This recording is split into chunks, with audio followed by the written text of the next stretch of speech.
Kita mulai dibuka ayat ke-6 dari surah An-Nisa ya. Mulai. Assalamualaikum warahmatullahi wabarakatuh. Alhamdulillah nahmaduhu wa nasta'inuhu wa nastaghfiruh wa na'udzu bihi min syururi anfusina wa sayyiati a'malina may yahdihillahu fala mudilla lahu wa may yudlilhu fala hadiya lahu. Asyhadu an la ilaha illallah wahdahu la syarika lahu.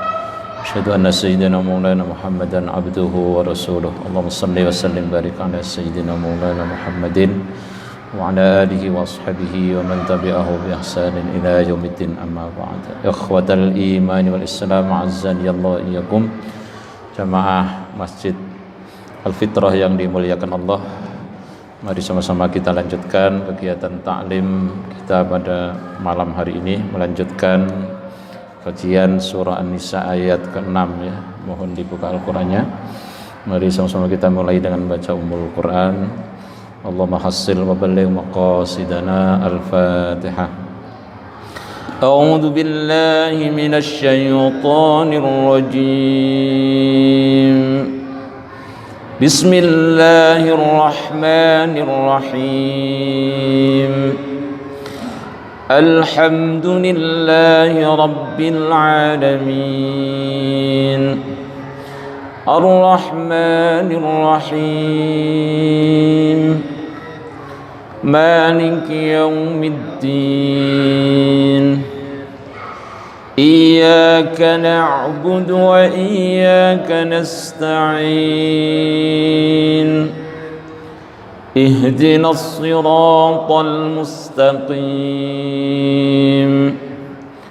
صراط الذين أنعمت عليهم غير المغضوب عليهم ولا الضالين. آمين. Mohon disimak ya, dibacakan dulu ayatnya. Perhatikan, kita mentahsin bacaan dulu. Wabtalul yatama hatta idza balagun nikah. Sama-sama.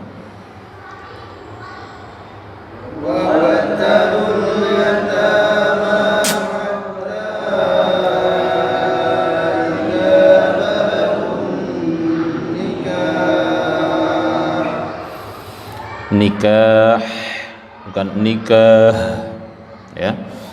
Ha dan ha beda ya. Jadi kalau ha ada di wasatul halqi, berarti kan di tengah tenggorokan. Kalau ha itu di ujungnya, di bawah ya. Ha dan hamzah.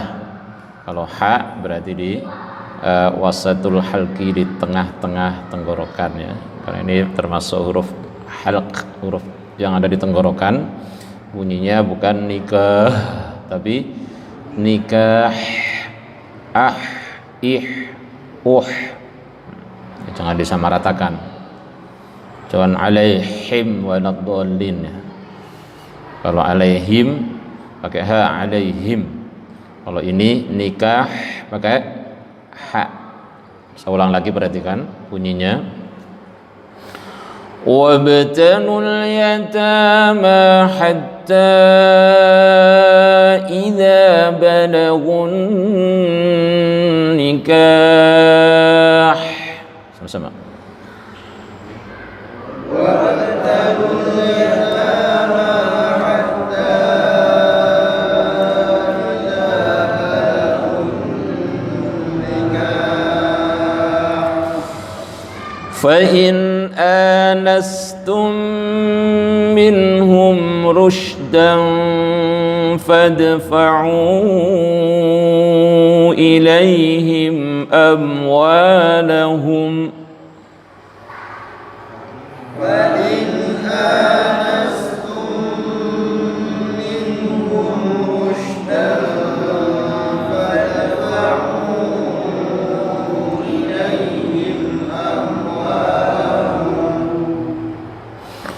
ولا تأكلوها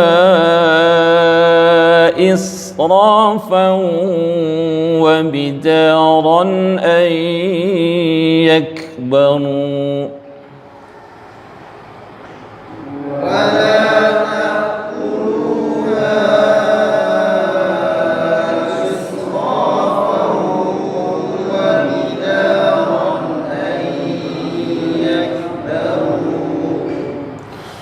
ومن كان غنيا فليستعفف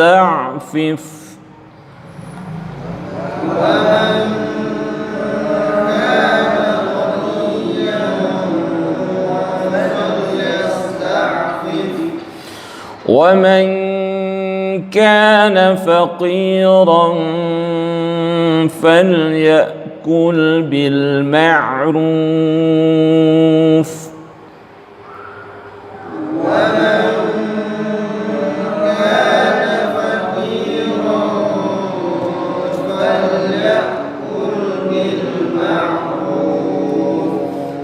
فإذا دفعتم إليهم أموالهم فأشهدوا عليهم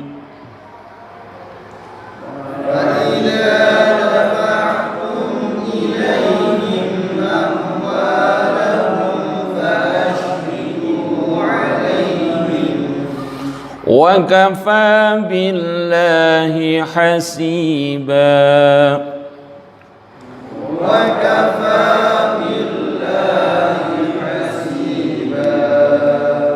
Kita ulangi sekali lagi ya, baru nanti bergantian kita ulang bareng-bareng dan suaranya harus los.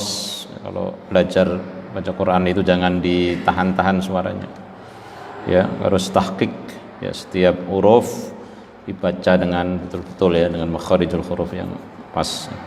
Kita bareng-bareng ulangi lagi, 1, 2, 3. وابتلوا اليتامى حتى إذا بلغوا النكاح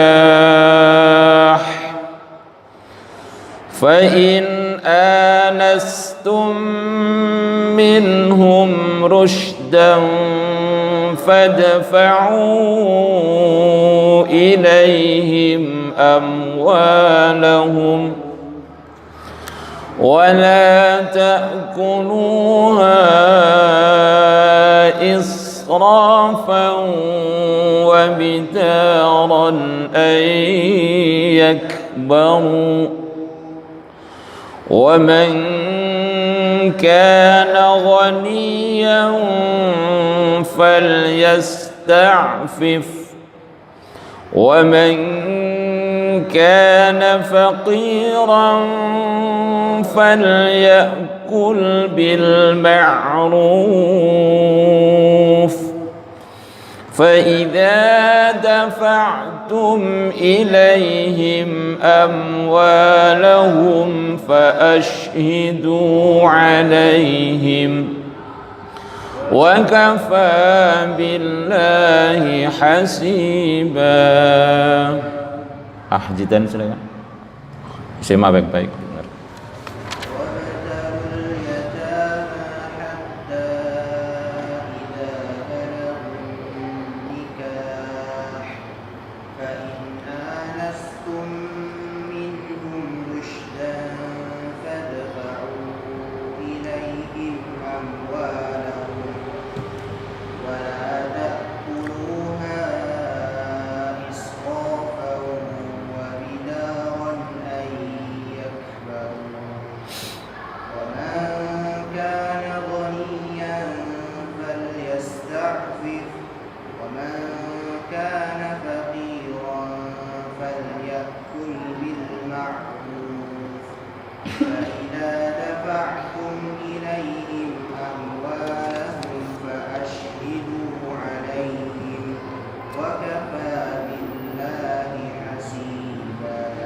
Barakallahu fiik. Istamir.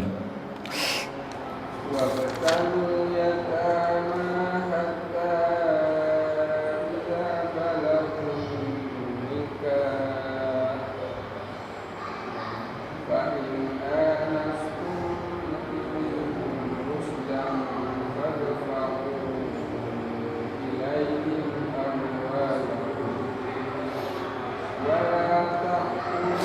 wala ta, jangan wala ta. Tadi kedengaran kayak ain gitu ya, tolong dihindarkan. Wala ta'kuluha, yang bersih. Wala ta,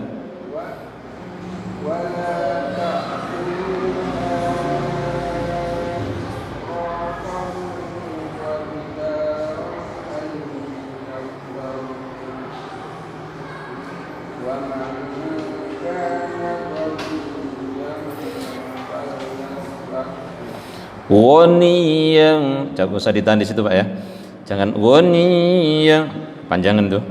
Wa man kana ghaniyan falyasta'fif, wa man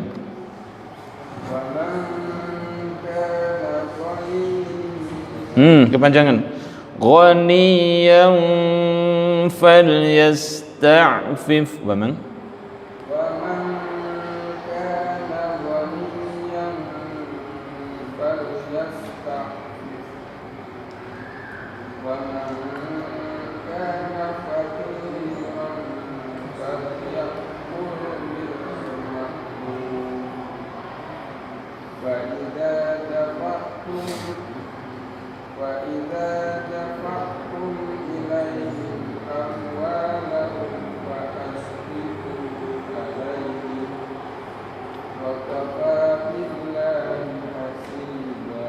barakallahu fiik. Istamir.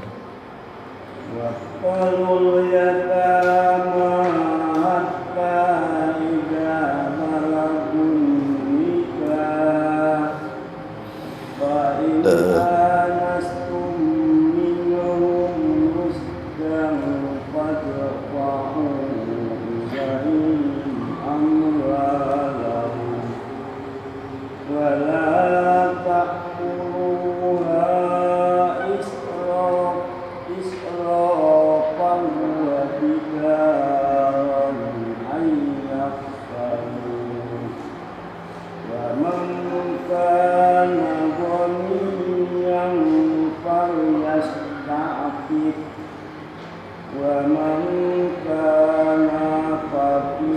wa man kana faqiran, nanya jangan diseret ya Pak. Wa man kana faqiran falyakul bil ma'ruf wa idza tafaqtum ilaihim amwalahum fa asbitu alaihim wa kafa billahi hasiba.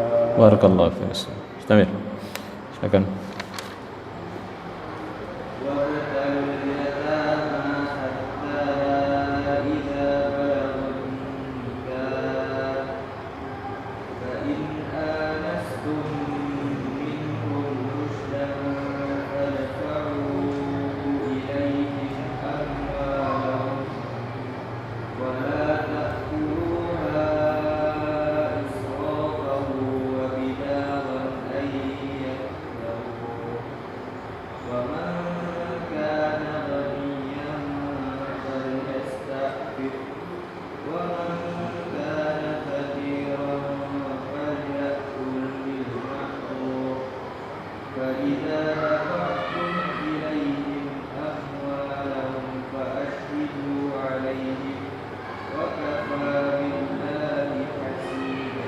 Barakallahu fiik. Istamir.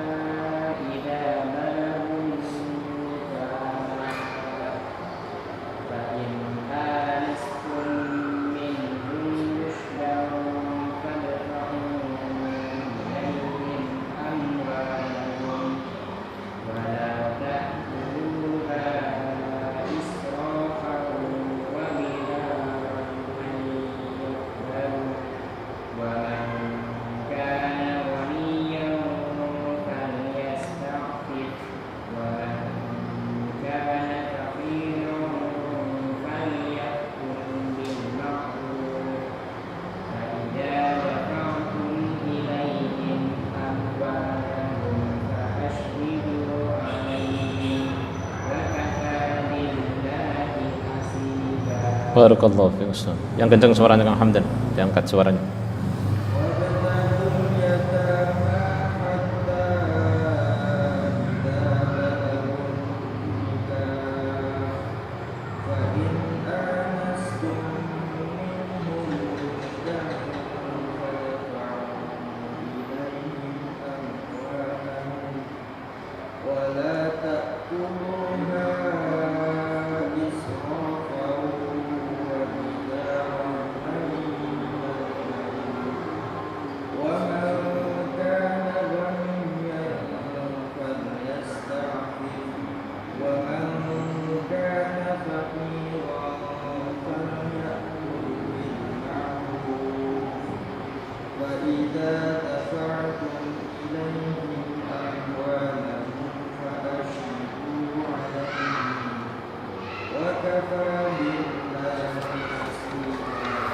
Sadaqallahul azim.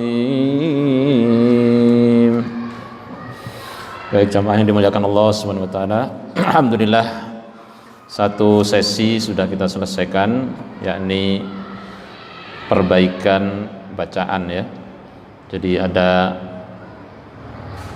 tahsinut tilawah, tahsinut tadabbur, tahsinut tadbiq. Perbaikan tilawahnya, bacaannya, kemudian terus juga untuk senantiasa mengembangkan, meningkatkan kualitas tadabburnya, juga senantiasa terus mencoba untuk mengamalkan pesan-pesan Al-Quran dalam kehidupan kita.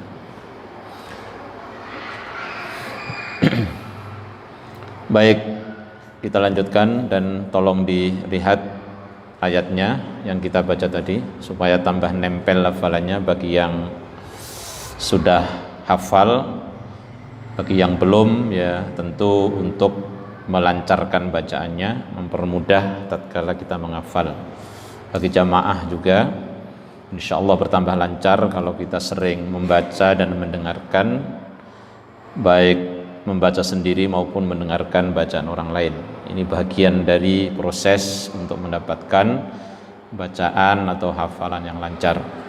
Jadi semuanya mendapatkan kebaikan dalam forum ini, dalam majelis ini, dalam jamaah ini insyaallah. Bismillahirrahmanirrahim. Wabtalul yatama hatta idza balagun nikah.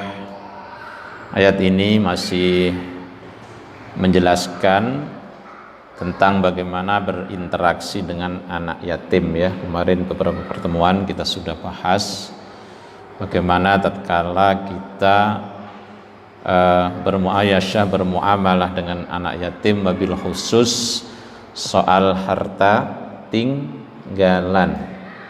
Jadi Islam sangat memperhatikan hal ini ya, karena ini kalau tidak diperhatikan oleh Islam, kalau tidak diatur oleh Islam, nanti ya orang akan dengan seenaknya memperlakukan hak-hak anak yatim. Subhanallah ya. Jadi Islam itu agama yang sempurna, komprehensif, menyentuh berbagai aspek kehidupan ya. Aspek sosial disentuh, aspek ekonomi disentuh ya, aspek hukum, aspek keadilan, segala macam disentuh oleh Al-Quran. Wabtalul yatama, dan ujilah anak-anak yatim ya, hatta idza balagun nikah, hingga sampai mereka itu cukup umur ya untuk menikah atau untuk kawin ya. Jadi anak yatim ini perlu diuji, maksudnya diberikan uang, bagaimana dia itu ngerti nggak uang itu, bagaimana membelanjakan uang itu, bagaimana menghitung uang tersebut. Dikasih eksperimen lah, kira-kira dicoba, diuji ya. Karena apa? Karena nanti kalau tidak ketahuan dia bisa mengelola atau tidak, ini sangat berbahaya untuk kehidupan selanjutnya. Maka oleh Allah SWT diajarkan, ikhtabirul yatama hatta idza balagu sinnan nikah wa huwa bulughul hulum alladzi yasluhuna indahu lin nikah. Ya, jadi diadakan percobaan, ya, diberikan uang, ya, diberikan harta, ya, untuk dibelanjakan. Apakah kira-kira dia itu bisa untuk mengelola harta tersebut hingga nanti sampai kepada apa? Batas apa? Baligh. Nah, itu maksudnya. Jadi maksudnya ini balik, ya. Sehingga sampai kepada umur nikah. Nah, umur nikah ini kan sangat relatif, ya. Mungkin di negeri kita sama di Arab mungkin berbeda. Ya. Mungkin di negeri kita sama negeri Eropa mungkin berbeda. Ya, masing-masing punya batasan. Nah, maka di sini maksudnya adalah sampai kepada balik. Dan batasan balik, ya, menurut Islam kapan itu? Kalau laki-laki tatkala sudah mimpi basah, ya. Di sini nggak usah ditanyakan nih, sudah pernah semuanya pasti, ya. Sampai mimpi basah. Kalau perempuan itu sudah masuk usia menstruasi, ya. Ya, walaupun banyak sekali yang sudah balik ini secara kedewasaan belum, ya. Makanya Islam itu, ya, seharusnya ketika usia balik itu antum sudah tidak menjadi tanggung jawab orang tua. Itu sebenarnya antum sudah bisa menghidupi diri sendiri, harusnya seperti itu, ya, harusnya, ya. Tapi di Indonesia ini, terutama di Jawa, ya, saking baiknya orang tua, sampai udah nikah aja masih ngumpul di rumah orang tua, sampai udah nikah bertahun-tahun itu. Jadi saking baiknya saja. Sebenarnya seharusnya secara idealnya anak itu setelah balik harus sudah bisa ngurusi diri sendiri, ya, termasuk mencari maisha, ya, mencari ilmu, ya. Ya, karena memang tradisi kita, urf kita sangat bagus sekali, masih dibantu terus, bahkan sampai nikah kadang-kadang masih dibantu. Nah, makanya sekarang kita kedewasaan ini terus kita latih, ya, harus kita latih, harus kita biasakan, ya. Jangan menjadi orang yang selalu dalam ketergantungan, ya. Harus bisa mandiri. Itu ajaran Islam, mandiri itu, ya. Mandiri itu ajaran Islam. Harus kita latih diri kita untuk bisa hidup mandiri, ya. Jadi diajarkan oleh Allah Subhanahu wa taala, ya, agar mendidik anak yatim itu sampai kemudian bisa mengelola harta warisannya, uangnya, ya, hartanya, ya, secara baik, secara syar'i, secara akhlakul karimah, hingga dia sampai kepada batas nikah, ya, alladzi yasluhuna indahu lin nikah, sampai batas usia bagaimana dia itu layak nikah, begitu. Subhanallah, ya. Jadi Islam ini Masya Allah luar biasa, sampai sebegitu detilnya. Ya, mungkin agama lain atau aturan lain nggak ada yang seperti ini, tapi Islam, subhanallah, ya, karena Islam itu agama yang sangat manusiawi dan menghormati hak-hak asasi manusia, ya. Orang nggak boleh diterlantarkan, ya. Orang nggak boleh dizalimi, orang nggak boleh dirugikan hak-haknya. Sampai sebegitu Islam, ya, berkonsentrasi terhadap anak-anak yatim, yang memang anak yatim ini perlu disantuni, perlu dibantu, perlu disantuni. Dan Allah menakdirkan ada anak yatim, ya, ini bagian dari sarana Allah untuk menguji hamba-hambanya. Itulah sunnatullah, memang seperti itu, ya. Jadi sunnatullah seperti itu, ya. Jadi untuk menguji hamba-hambanya, ya. Siapa yatim itu? Yatim itu dalam Islam tatkala ditinggalkan mati oleh ayahnya, ya. Kalau ditinggal mati oleh ibunya itu bukan yatim namanya dalam Islam. Nah, kalau ayah ibunya yatim meninggal namanya apa? Yatim piatu. Kalau binatang itu disebut yatim kalau ditinggalkan oleh induknya ibunya. Karena biasanya binatang ayahnya nggak tanggung jawab, betul nggak? Lihat aja kucing yang ada di pondok kita itu, pernah nggak ayahnya tanggung jawab? Nggak pernah. Setelah kawin, ditinggal hamil, tinggalannya itu nyari lagi. Itulah binatang. Nah, makanya binatang itu yatim ketika ditinggal mati induknya, karena bapaknya nggak bertanggung jawab. Makanya kalau ada manusia tidak bertanggung jawab dengan kewajibannya itu seperti binatang saja, hanya mau enaknya, nggak mau resikonya. Ya, jangan seperti itu. Kalau manusia ada kewajiban untuk bertanggung jawab.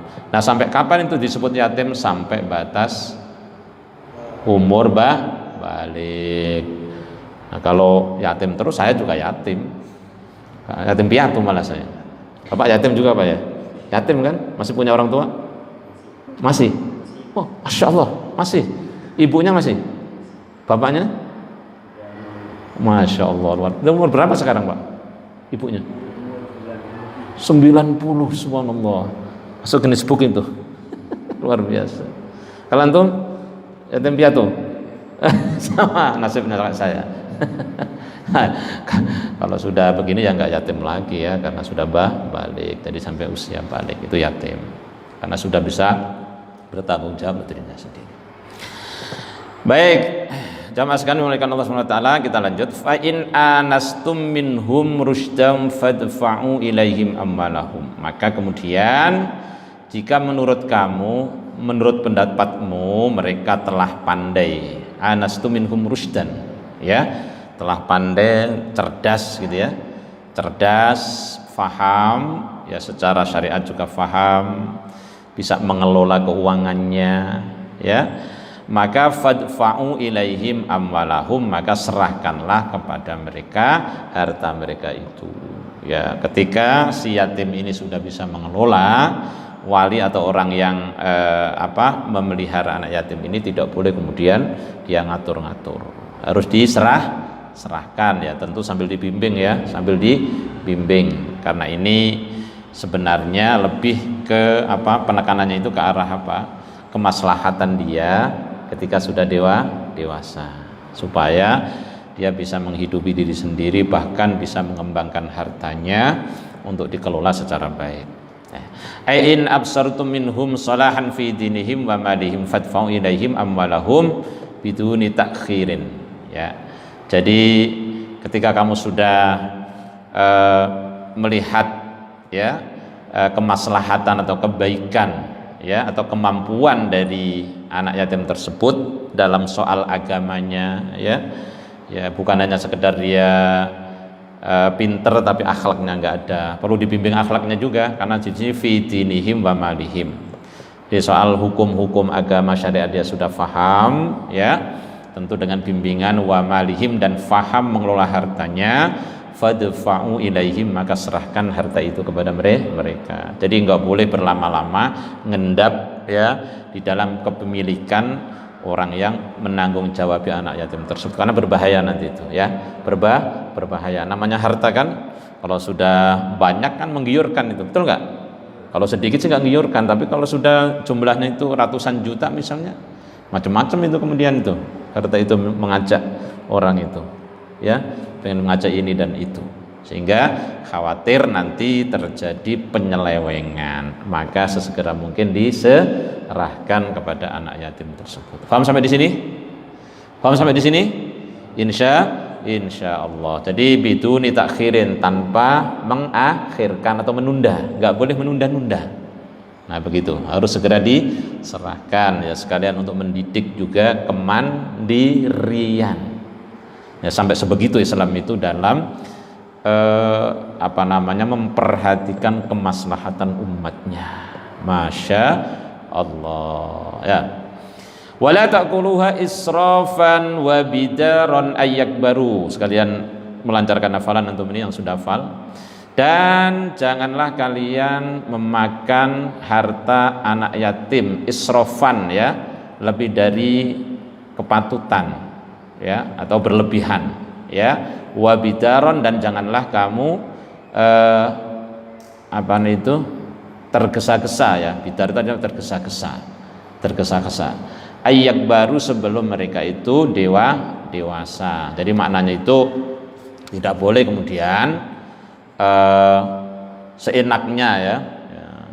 Jangan sampai harta anak yatim itu dihabiskan secara ngawur ya, secara tidak beraturan, karena khawatir ketahuan dia ketika anak yatim tadi sudah besar. Jadi mumpung belum ngerti apa-apa nih ya, dihabis-habisin aja hartanya itu, atau dibelanjakan ini dan itu. Karena nanti kalau sampai mereka sudah mengetahui hak-haknya, dia akan nuntut. Nah, ada kan orang kayak begitu, ada nggak? Ada juga, mumpung belum tahu inilah dia, mumpung belum ngerti dia. Sekarang kita belikan ini itu dan lain sebagainya dengan tujuan mengambil. Ini nggak boleh, ya. Dengan tujuan mengambil atau menipu dan apa lagi? Menilep ya, nilep itu mengambil tanpa sepengetahuan itu nilep maknanya. Ya, atau korupsi ya.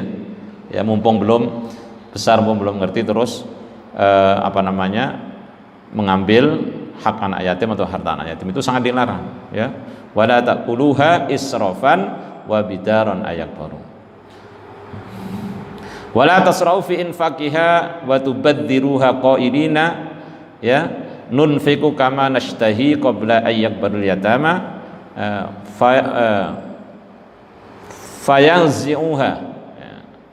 fayanzi'uha min aidina. Itu tadi ya, jadi tergesa-gesa untuk membelanjakan harta itu, ya, dengan mengucapkan qailina nunfiqu kama nashtahi, jadi akan kami infakkan harta ini sesuai dengan keinginan saya, ya. Jadi seenaknya lah, maksudnya itu ngawur, artinya membelanjakan harta anak yatim secara ngawur sesuai dengan keinginan hawa nafsunya atau ambisinya sendiri, ya, sebelum anak itu besar, ya. Kalau sudah besar ya nanti tentu dia akan tahu, gitu. Nah, ini perbuatan seperti ini dilarang oleh Allah, ya. Jadi di sini katakannya wala taquluha, ini maknanya bukan hanya sekedar makan, tapi mengambil juga untuk membeli apa-apa, ya, untuk membeli selain daripada makanan, itu juga dilarang. Ya, artinya dilarang mengambil harta anak itu dengan tergesa-gesa berlebihan tanpa ada alasan yang dibolehkan. Nah, ini nggak boleh dengan alasan tadi, ya, nanti kalau nggak segera saya ambil sekarang, nanti keburu dia sudah ngerti, ya, malah nanti nggak boleh, gitu. Itu kan, ada nggak orang kayak begitu kira-kira? Oh, ada, banyak. Namanya juga orang jahat, ya, orang yang jahat, orang yang nggak baik, ya, perilakunya tentu saja ada banyak. Jadi orang-orang yang justru memanfaatkan anak yatim, ya. Jadi dia tidak berpikir bagaimana caranya supaya anak yatim itu hidupnya lebih maslahat nanti, tapi dia mengambil kemanfaatan dari keberadaan anak yatim. Ada juga yang ngumpulin anak yatim, ya, bikin yayasan, nanti mengedarkan proposal sana sini yang tujuannya untuk memanfaatkan. Ada juga yang seperti itu, ya. Ada juga yang murni memang untuk menolong anak-anak yatim, banyak juga. Ada namanya juga oknum, ada saja. Maka oleh Islam itu diingatkan jangan sampai, ya. Justru kewajiban bagi setiap muslim adalah turut memikirkan bagaimana supaya anak-anak yatim itu kedepannya lebih baik. Itu yang dianjurkan yang diperintahkan oleh Allah Subhanahu wa taala.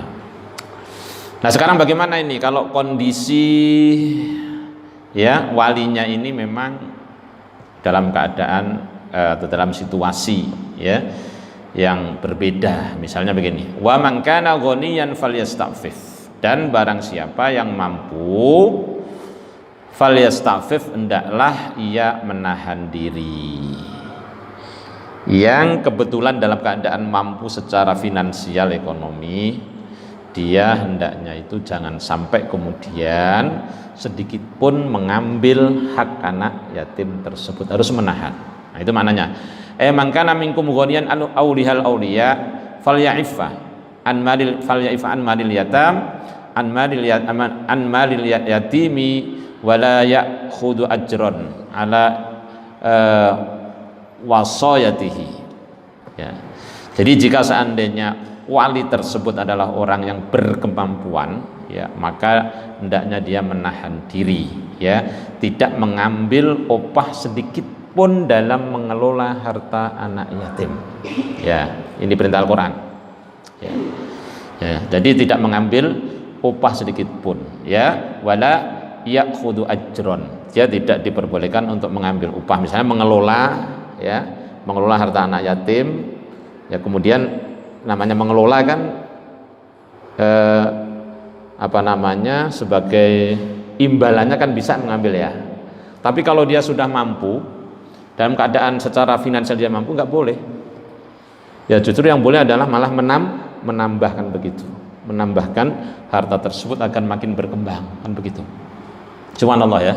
Jadi subhanallah ayat ini. Ya. Jadi wala ya'khudhu ajron. Ya. Tidak boleh mengambil upah. Nah sekarang bagaimana kalau kondisinya berbeda? Wa man kana faqiran.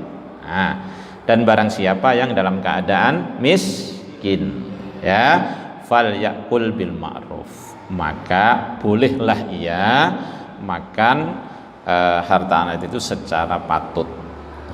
Jadi kalau seandainya pas dia mengelola itu dia sendiri memang nggak punya, dalam keadaan darurat, oleh Islam diperbolehkan. Dalam keadaan, berarti ini masuk dalam apa? Darurat kan? Ad-daruratu tubihul mahdurat. Nah, darurat jadi sifatnya darurat. Nah, jadi jangan dibikin-bikin darurat, jangan. Karena darurat nggak dibikin-bikin kan? Sudah dengan sendirinya dia darurat. Jadi sama sekali nggak ada apa-apa gitu misalnya, adanya cuman harta anak yatim itu. Ya, oleh Islam ini ada solusinya. Wa man kana faqiran falyakul bil ma'ruf.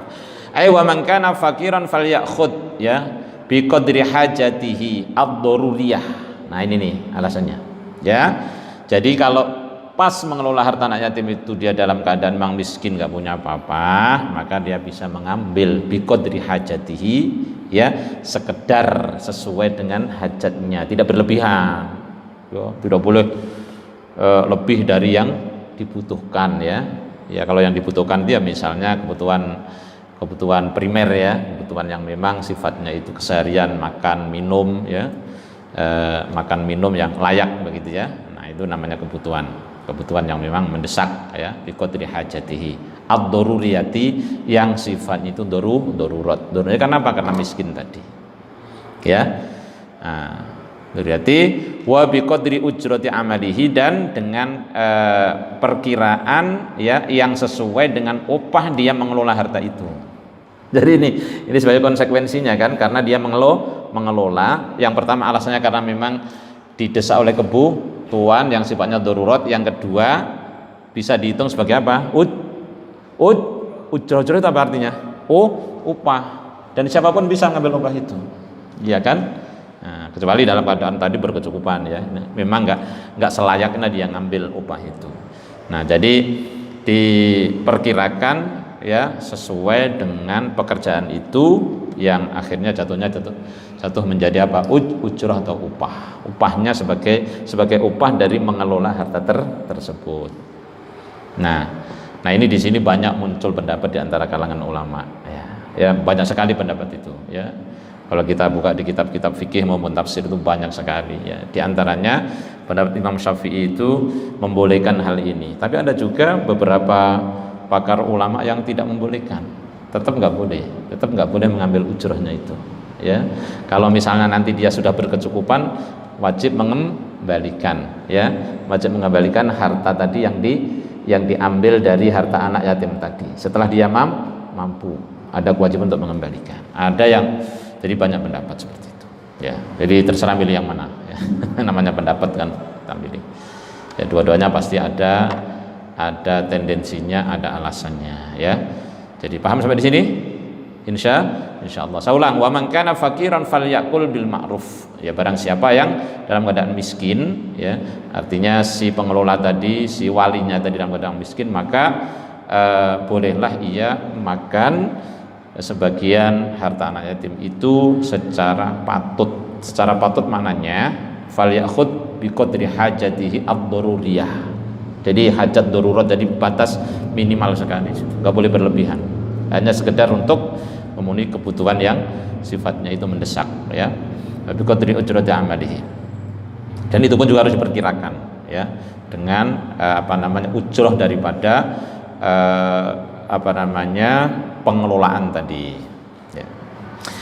Nah, fa idza dafa'tum ilaihim amwalahum, kemudian apabila kamu, ya, dafa'tum ilaihim, menyerahkan harta itu kepada mereka, ya, fa'ashidu alaihim, maka hendaklah kamu adakan kesaksian atau saksi-saksi, Ya, jadi ketika menyerahkan harta ini jangan diserahkan sendiri. Ya, Al-Quran memerintahkan agar ada saksi. Ketika nanti ada persoalan, tolong difahami ini, ketika nanti ada persoalan, namanya juga harta ini kan sangat rawan kan, ya, rawan sekali. Ketika ada persoalan misalnya, ada merasa yang tidak diperlakukan dengan semestinya, maka di situ kalau misalnya ada bayinah, ada penggugatan, itu ada saksinya. Subhanallah. Jadi ini syariat, jangan dianggap enteng, ini syariat, ini fikihnya juga memang seperti ini, ya. Fa idza sallamtum ilal yatama amwalahum ba'da bulughim ar-rushdu fa ashidu ala dzalika li alla yajhadu taslimaha, ya. Nah, jadi ketika kalian menyerahkan hartanya anak yatim itu setelah mereka balik, artinya setelah mereka itu mengetahui nilai, ya, setelah mereka itu bisa mengelola hartanya secara syariat, dan setelah dia menjadi anak yang berakhlak, ya, yang berakhlak secara islami, fa ashidu ala dzalik, maka hendaklah ketika menyerahkan itu diadakan persaksian, ada saksi, ya, ada saksinya, ya, ada saksi-saksi yang melihat dan menyaksikan penyerahan tersebut, ya, agar tidak terjadi pengingkaran, ya, jika ada persoalan-persoalan setelahnya. Paham di sini? Ya, maka perlu ada saksi. Kalau nggak ada saksi repot nanti. Apalagi ini persoalan rumit, persoalan harta, ya. Sebagaimana hutang segala macam itu kan harus ada saksi kan. Idza tadayantum bidainin ila ajalin musammam tubuh, catat, ya. Bahkan di situ ayatnya panjang sekali, ada saksi-saksinya juga yang harus didatangkan untuk melihat seperti itu. Supaya apa? Supaya ada persoalan itu nanti ada rujukannya, ada penyelesaiannya, ada yang ditanya, ada penguatnya, ada bayinatnya. Subhanallah. Jadi Islam itu sebenarnya Masya Allah, kalau diikuti, dituruti itu Masya Allah, tentram hidup ini, luar biasa, ya. Sampai sekecil-kecilnya persoalan itu dibahas oleh Al-Quran, ya. Sampai bagaimana mengelola harta anak yatim, bagaimana setelah anak yatim ini dewasa, ya, bagaimana posisi harta itu, apakah terus dikelola atau segera diserahkan. Al-Quran berbicara seperti itu. Ini demi apa? Demi kemaslahatan dalam kehidupan. Maka saya heran kok tiba-tiba ada orang mengatakan hukum Islam, hukum Quran itu sudah nggak sesuai lagi, sudah nggak relevan dengan zaman sekarang. Sudah ada hukum yang lebih hebat lagi, misalnya hukum waris misalnya. Apa itu waris? Itu Islam yang gugat-gugat itu orang Islam juga, yang ngaku dirinya Islam, ya. Ya. Jadi membandingkan dengan hibah, membandingkan dengan hadiah dan lain sebagainya, ya nggak bisa. Hukum Allah tetap hukum yang tertinggi, hukum yang paling menenteramkan dan paling mempraktekkan nilai-nilai keadilan. Itu hukum Islam. Seperti waris misalnya, ya, secara sekilas memang seolah-olah itu hukum waris ini tidak adil kan, karena kalau perempuan dapat berapa? Satu gendongan kalau kita belajar dulu. Kalau laki-laki dapat 2 kan begitu, ya. Nah, setelah dicek, setelah dipelajari secara detail, oh benar ternyata kenapa laki-laki mendapat 2 bagian, karena memang laki-laki ini yang bertanggung jawab. Segala keperluan perempuan itu laki-laki yang tanggung jawab. Maka wajar kalau kemudian Allah menetapkan bahwa laki-laki lidzakari mithlu hadzil unthayain, bagi laki-laki mendapat bagian 2 bagian dari perempuan, ya, karena memang laki-laki yang bertanggung jawab. Perempuan ini tidak bertanggung jawab apa kecuali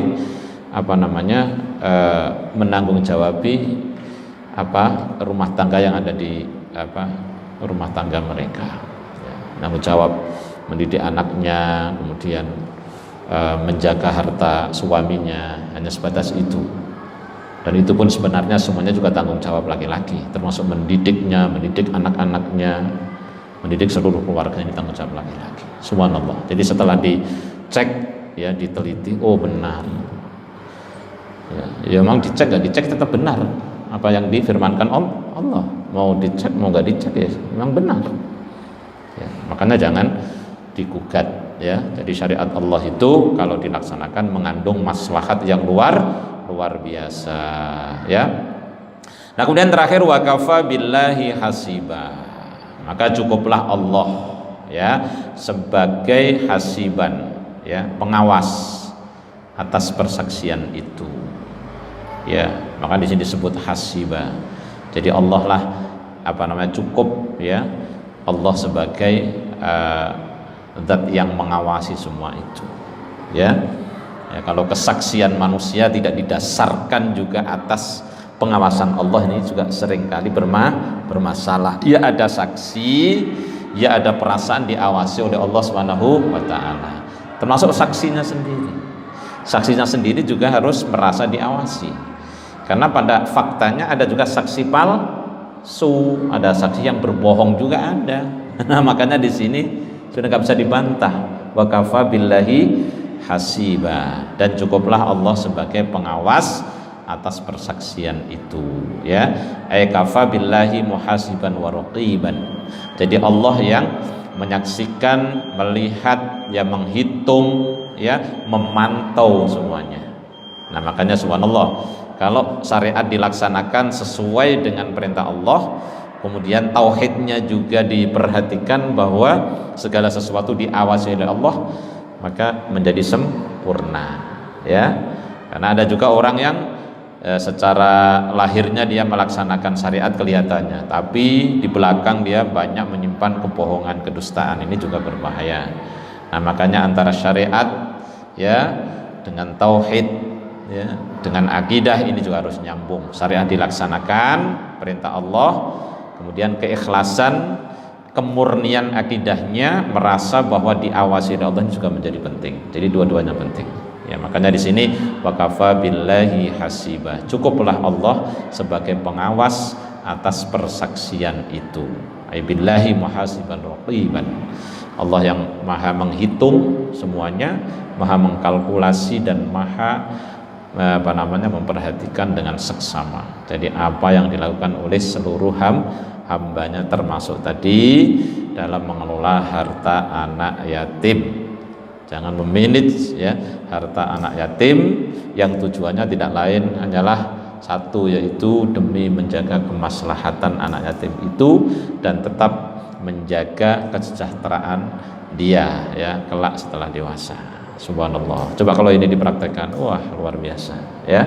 Dalam keluarga-keluarga kita, dalam masyarakat kita, kepedulian ini dilaksanakan, pasti akan meraih kebaikan dan kemaslahatan yang lebih luas lagi. Ini saja bisa saya sampaikan dalam kesempatan ini, lebih kurangnya mohon maaf. Al-haqqu min rabbik fala takunanna minal mumtarin. Kebenaran itu datangnya dari Allah, maka jangan pernah menjadi orang yang ragu-ragu. Kebenaran pasti dari Allah dan kekurangan, kesalahan pasti karena kebodohan saya pribadi. Mudah-mudahan senantiasa dimaafkan Allah Subhanahu wa taala. Mari kita akhiri dengan hamdalah dan kifaratul majlis. Alhamdulillahirabbil alamin. Subhanakallahumma hamdika asyhadu an la ilaha illa anta astaghfiruka wa atubu ilaik. Wassalamualaikum warahmatullahi wabarakatuh.